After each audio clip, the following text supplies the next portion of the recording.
So, Mike, a 2-2 draw Saturday, but Basham nearly nicked it at the end, didn't he? Yeah, and I'll be quite honest with you. If we had nicked it, we wouldn't have deserved it because I didn't think we were very good on the day.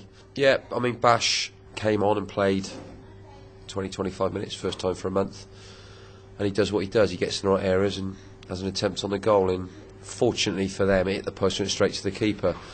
But I think on the day we looked really rusty, and we hadn't played for 2 weeks. We looked like a team that hadn't played. So I need to, next time we miss a week, I've got to be very careful what we do with them in training, because I thought we lacked a real focus on Saturday, and in all honesty, Droylsden were better than us and we got away with a point. But as my team does, we are very difficult to beat, and I think a team with a soft centre would have lost Saturday, but we're quite a tough mob and we managed to get something out of the game. Busy week for you though, because Tuesday night saw you get through in the FA Trophy. And Nick Stanley, I've been looking up his stats, he was the highest goal scorer for Swindon Supermarine in the 9-10 season with 15 goals. You could do a few more goals like that from Nick Stanley, couldn't you, in the season?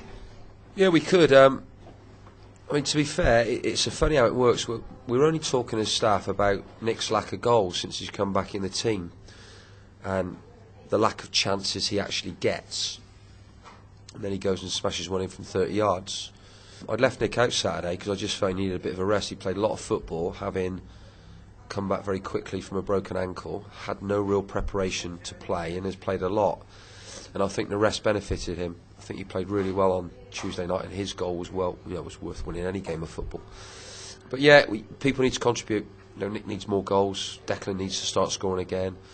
Pondy needs some goals. So we're centre halves are chipping in. Andy Ballard's got a couple. Adam Leroy, but we need our front players, our forward players, to be scoring more than what they currently are. And Nick's played alongside Ash and Holgate at Supermarine. Does it help that he knows each other's game? I think probably when you're a new player coming into a group, it's nice to see a friendly face, so you're not completely alien to everybody. And probably it would help that Nick knows Ashen and Ashen knows Nick, and Nick knows that he puts the ball in the box.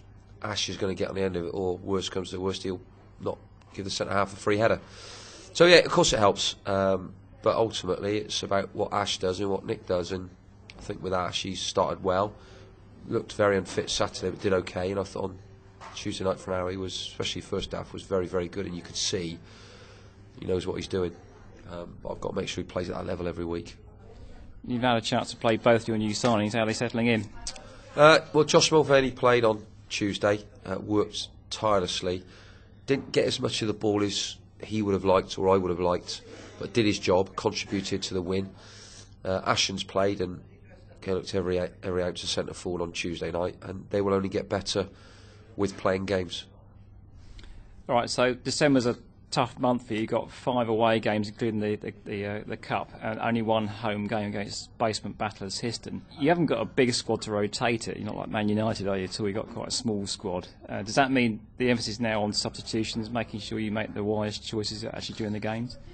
Yeah, it probably is, because we had a situation on Tuesday where I had Holgate, Basham and Mulvaney, all who had not played any football. So I just felt that led to us maybe being on the back foot as well in the second half. So I had to be very careful. It was a real toss-up between Bash and Ash to who to come off, but Bash is probably a bit fitter.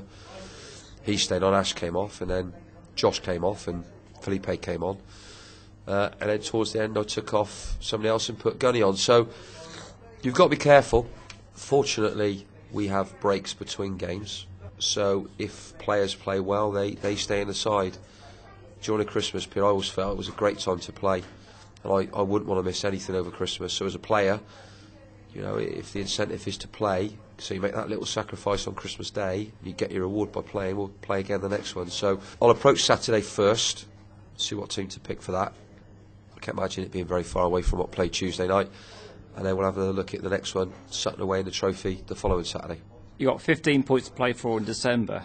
You're currently on 27. Do you set yourself a points target at all as a manager? I have done, to the group as well. We've done group stuff with them. Probably in your own head you look at it and you think, well, with these games, if we get something there, we might get that. And you probably do have a little points tally in your head. But I've always found is you either don't get the points tally or you get them in different ways than you actually thought you were going to get them. So you really just got to stick to the old adage of game by game, and that's what we'll be doing. So Bradford Park Avenue, they're a new side to me. Have you had them watched? Do you know anything about them? Spoke to manager at Gloucester today, David Mayhew, about them, and I'd heard little whispers about what they do.